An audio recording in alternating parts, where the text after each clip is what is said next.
Bonjour monsieur.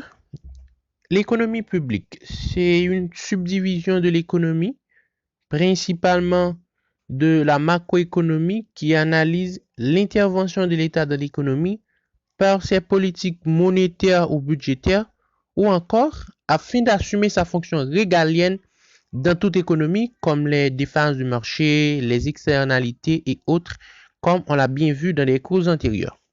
L'économie de marché. Déjà, comme on le sait, en économie, la notion de marché fait référence à la rencontre entre l'offre et la demande de biens et services. Cette rencontre, qui est le prix d'équilibre, détermine les quantités de biens et services échangés. Donc, l'économie de marché, c'est un système ou encore une structure dans laquelle les agents économiques peuvent échanger librement, c'est-à-dire vendre et acheter dépendamment de leur intérêt.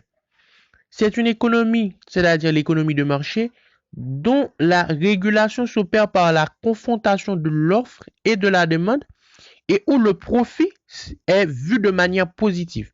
Donc, le profit est considéré comme étant la récompense du risque.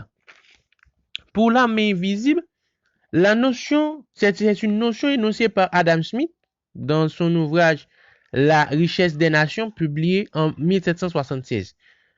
Adam Smith montrait plusieurs moyens par lesquels on peut accroître la richesse, comme la division du travail, le respect de la liberté, la concurrence, et où l'on va pouvoir se procurer des produits et services à un meilleur prix, et la main invisible.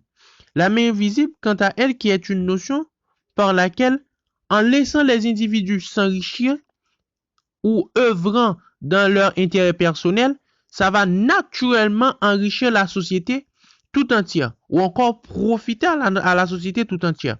Chaque individu travaille normalement de manière à ce qu'il puisse augmenter le plus grand que possible leur revenu. Et en travaillant pour atteindre cet objectif, cela bénéficie aussi à la société sans que celui-ci, en parlant de l'individu, n'a nullement cette intention. Comme l'a bien dit Adams, tout en cherchant que son intérêt personnel, l'individu, cet individu travaille d'une manière plus efficace pour l'intérêt de la société que s'il avait réellement pour but du travail. Cela veut dire quoi? Donc, l'individu, en travaillant que pour lui-même, en travaillant que pour augmenter son gain, cet individu travaille au profit de la société sans se rendre compte et il travaille de manière plus efficace. Il travaille plus bien que si cet individu avait réellement l'intention de travailler au profit de la société. Maintenant, l'apport de John Maynard Keynes à la science économique. Déjà, John Maynard Keynes, qui est un auteur britannique du XXe siècle, est l'un des penseurs auxquels tout économiste fait inévitablement référence, soit pour interpréter et prolonger une théorie, soit pour l'infirmer. Il y a plusieurs théories. Il y a le keynésianisme, la nouvelle économie, et le néo-keynésianisme ou le post-keynésianisme sont tous issus des œuvres de John Maynard Keynes. Donc, l'un de ses plus célèbres ouvrages, qui est la théorie générale de l'emploi, de l'intérêt et de la monnaie, où Keynes a surtout abordé la macroéconomie. Il y a le principe de la demande effective et le multiplicateur keynésien. Et John Maynard Keynes a aussi analysé les déterminants de l'incitation à investir et les anticipations des entrepreneurs. Il y a comme les anticipations adaptatives, les anticipations rationnelles, les anticipations extrapolatives, etc. John Maynard Keynes a aussi considéré la monnaie comme une réserve de valeur et a exposé les motifs psychologiques et commerciaux de la liquidité, c'est-à-dire et la demande de monnaie ainsi que la théorie monétaire de l'intérêt. Keynes a aussi abordé la théorie de l'emploi, où il a même parlé de la lutte contre le chômage involontaire. Donc tout cela montre comment les apports de Keynes sont cruciaux de l'économie et montre le personnage tournant qu'est John Maynard Keynes dans l'économie. Merci. Bonsoir, je suis Jean-Baptiste Oubenson, étudiant de la faculté de gestion des sciences économiques, filière économie-finance. Aujourd'hui, dans le cadre du cours économie publique, je vais présenter plusieurs concepts et aussi parler de l'apport de Keynes dans la science économique. Tout d'abord, les concepts sont l'économie publique, l'économie de marché et la main invisible d'Adam Smith. Économie publique. Par définition, l'économie publique consiste à analyser la formation des décisions publiques et de l'intervention de l'État justifiée d'une part par éthique et la justice et d'autre part par la défaillance du marché, exemple, biens collectifs, monopole naturel, externalité, etc. L'économie publique est la branche de la science économie qui étudie la justification et les effets de l'intervention de l'État dans l'économie. L'économie publique est née dans les années 1950 en se penchant sur les problèmes particuliers de la tarification de biens ou de services relevant d'entreprises publiques. D'où on peut voir que, de point de vue normatif d'abord, l'économie publique traite de la définition du rôle de l'État. De point de vue positif, ensuite, la discipline analyse des instruments, ses interventions et leurs effets sur l'économie. Les instruments, ces interventions et leurs effets sur l'économie. Cette perspective, elle utilise les avancées de la théorie des incitations et plus généralement de la théorie des jeux. L'économie publique a permis des avancées importantes en matière de tarification, de concurrence ou de réglementation.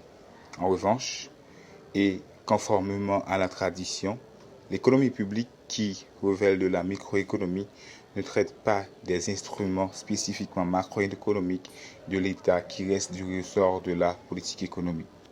Maintenant, nous allons voir l'économie de marché. Le système dans lequel les agents économiques, entreprises, individus ont la liberté de prendre, de vendre, d'acheter des biens, des services et des capitaux, chacun agit alors en fonction de ses intérêts. Le profit considère positivement, il figure comme la récompense du risque. Les défenseurs de l'économie de marché estiment d'un tel laisser-faire favorise la croissance économique. Une économie de marché s'oppose à une économie de planification dans laquelle toutes les grandes décisions sont prises par l'État.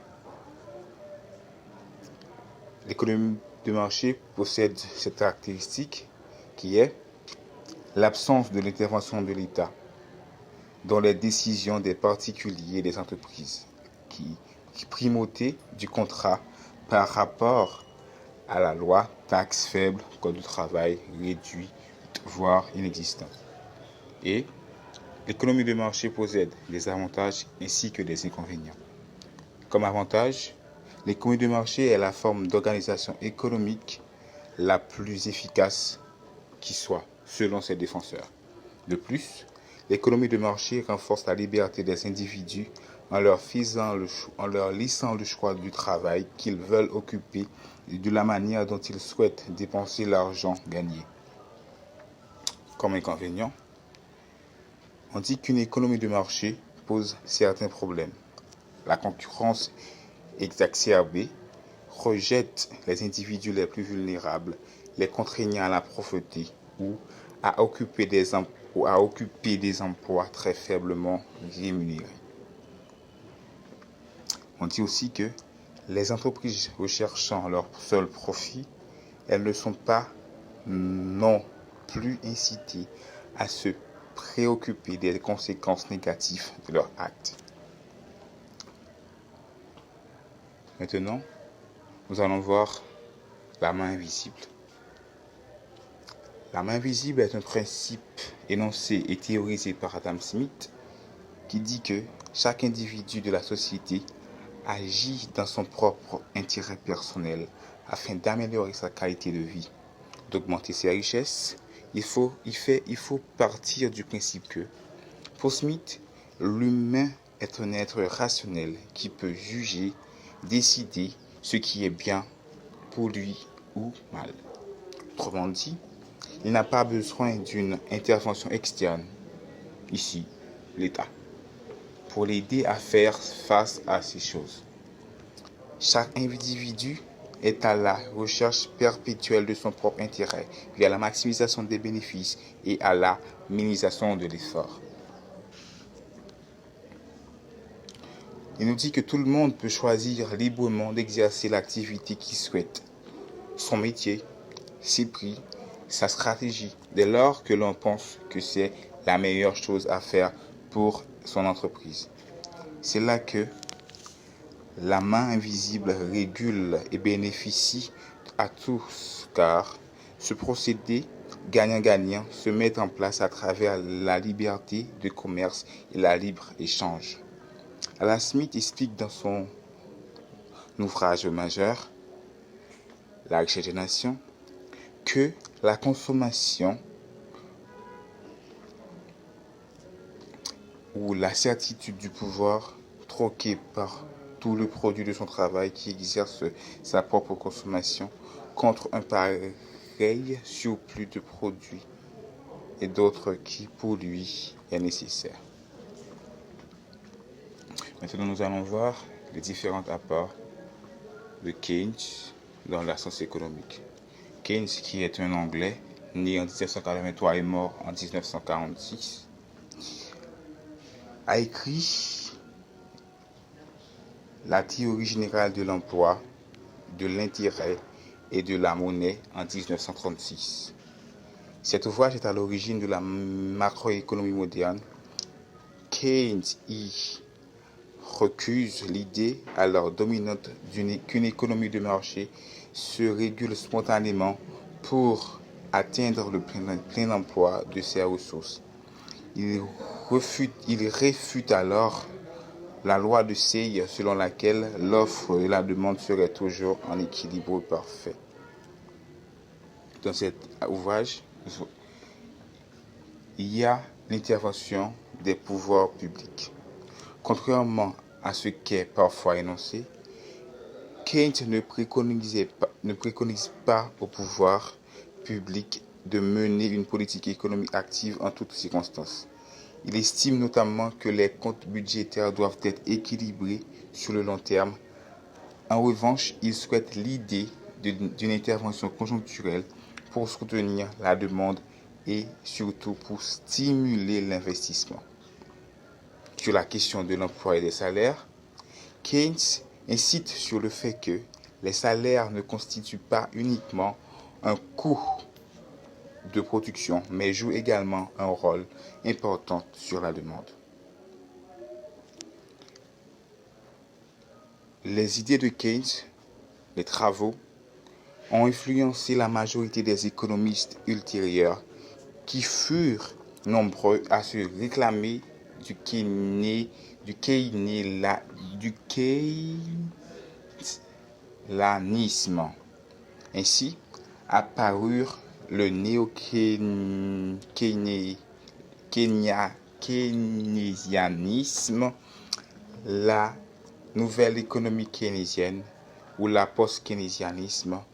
Ces courants s'accordent sur la nécessité d'une intervention ponctuelle ou permanente de l'État dans la vie économique, mais diffèrent néanmoins de leur approche. C'était tout. Merci beaucoup. Je suis Dossou Shirley, spécialisée en économie. Je vais donner mon avis sur l'économie publique. L'économie publique consiste en analyse, la formation des décisions publiques et de l'intervention de l'État justifiée par d'une éthique et la justice, par d'autre part la défense du marché, bien collectif, monopole naturel, externalité, asymétrie d'information et la politique économique. Économie du marché. L'économie du marché est un système économique où les décisions de produire, d'échanger et d'allouer les biens et services rares sont déterminées majoritairement à l'aide d'informations résultant de la confrontation de l'offre et de la demande, telle qu'établie par un libre jeu du marché. Il y a certains économistes qui l'ont défini à leur manière, comme Jacques Sapir. Il a dit que ce terme économie de marché n'appartient pas à la tradition économique, mais bel et bien au vocabulaire politique qui ne renvoie donc à rien de précis sur le plan scientifique. Et donc, maintenant, nous allons parler de la main invisible de Adam Smith. La main invisible d'Adam Smith, dans La richesse des nations, il a fait apparaître que le principe fondamental de la main invisible, c'est d'évaluer l'équilibre naturel résultant du jeu de tous les acteurs de l'économie en présence et de la confrontation de leurs intérêts sans aucune intervention régulatrice ne soit nécessaire. Et en dernier lieu, nous allons voir ce que John Maynard Keynes apporte à la science économique. John Maynard Keynes apporte dans l'économie de marché. Il a dit que l'économie de marché régule spontanément afin d'atteindre le plein emploi de ses ressources. Bonsoir, je suis Dafkar Marie-Ginette Alexis, étudiante en économie en licence 3 et je suis la responsable de Concorde Ciné et Théâtre. Et pour parler de l'économie publique, on dit que l'économie publique est la branche de la science économique qui étudie les politiques que devrait mener un État dans le but de développement économique et de bien-être de sa population, et qui étudie également les problématiques d'inégalité interne et de redistribution des richesses. Elle cherche à comprendre quand et pourquoi il est souhaitable que les pouvoirs publics interviennent ou n'interviennent pas dans l'économie. Comme les pouvoirs publics prennent ou devraient prendre leurs décisions, quels sont les effets des politiques publiques sur les comportements des agents économiques ou encore quelles politiques les pouvoirs publics devraient mettre en place. Et pour parler d'économie de marché, l'économie de marché est un système économique qui consiste à prendre les décisions concernant la production, le prix des produits, la qualité, en fonction de l'offre et de la demande dans le cadre de marché libre.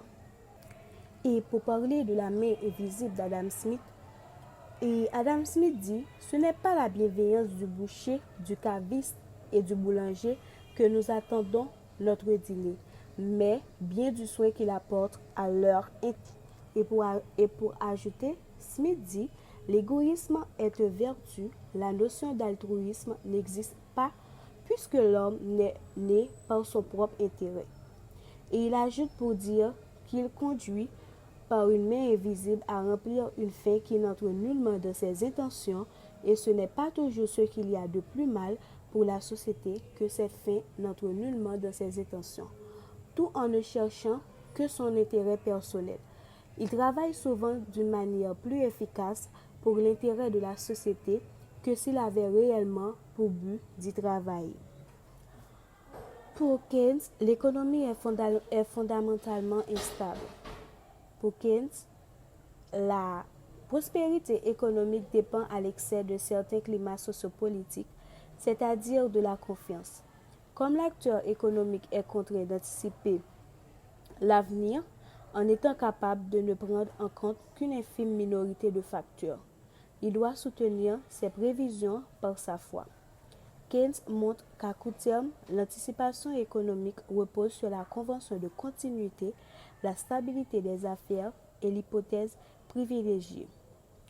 Or, cette confiance en l'avenir est éminemment mimétique, comme le révèle le fonctionnement des marchés boursiers.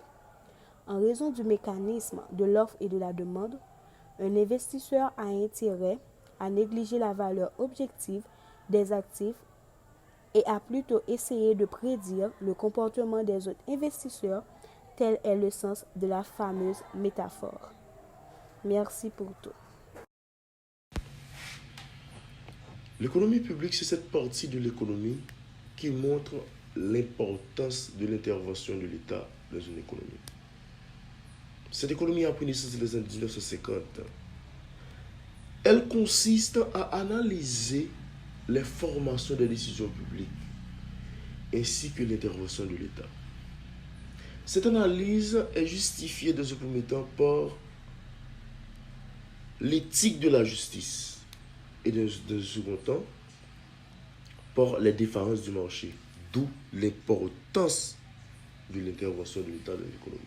Maintenant, parlons de l'économie de marché.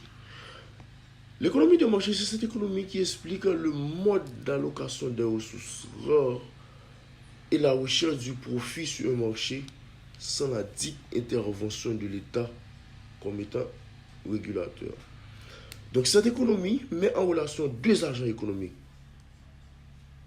Un premier voulant soit offrir un bien, un service, et l'autre soit demandant un bien ou un service, où chacun de ces parties-là est à la recherche d'une satisfaction de leurs propres besoins. Ce qui explique clairement la rencontre entre l'offre et la demande, et ce qui donne à la fin lieu à la détermination du prix. Maintenant, parlons de la notion de main invisible d'Adam Smith. Adam Smith, de nationalité écossaise, professeur en philosophie morale, né en 1723, dans son article publié dans les années 1776, intitulé « Recherche sur les causes et la nature de la richesse des nations ». Dans cet article, l'auteur explique la question d'égoïsme. Malgré l'égoïsme auprès des agents économiques, qui eux-mêmes, leur principal but est de maximiser leur profit, quel que soit le moyen, montre que celui-ci conduit quand même à la satisfaction de tous, d'où une sorte d'externalité positive dans l'économie. Autrement dit, la recherche de l'intérêt particulier aboutit à l'intérêt général. Cas d'une entreprise qui voulait garder ses parts, ou du moins sa part de marché face à ses concurrents. Enfin, parlons de la part de John Maynard Keynes dans la science économique. John Maynard Keynes, économiste anglais, durant la période 1883-1936, est considéré comme étant le plus influent du XXe siècle. L'économiste est un modèle à suivre pour l'interprétation des activités économiques. En ce qui a trait avec son apport dans l'économie, ce dernier touche plusieurs points comme l'équilibre parfait du marché, l'intervention de l'État et la question d'emploi et salaire. Il souligne la non-équilibre existante dans une économie de marché qui régule spontanément pour atteindre le plein d'emploi des ressources. Car avec l'incertitude des agents économiques qui n'ont pas souvent fait le bon choix. En ce qui concerne l'intervention de l'État, ce dernier stipule que l'État ne doit pas seulement mener une politique économique active en toutes circonstances, mais plutôt chercher un équilibre sur le long terme au compte budgétaire, question de bien gérer les ressources publiques, soit une sorte d'intervention conjoncturelle, pouvant stimuler l'investissement, soit public ou privé. Et enfin, la question d'emploi et salaire. Donc, l'économiste anglais explique clairement que le salaire ne résume pas seulement au coût de production. Il a une certaine relation proportionnelle à la demande sur le marché. Une baisse du salaire réel dans une économie entraîne sans nul doute une baisse du pouvoir d'achat et par la suite une baisse de la demande. Donc selon l'auteur, le seul moyen d'ajuster le salaire, c'est de jouer sur l'inflation.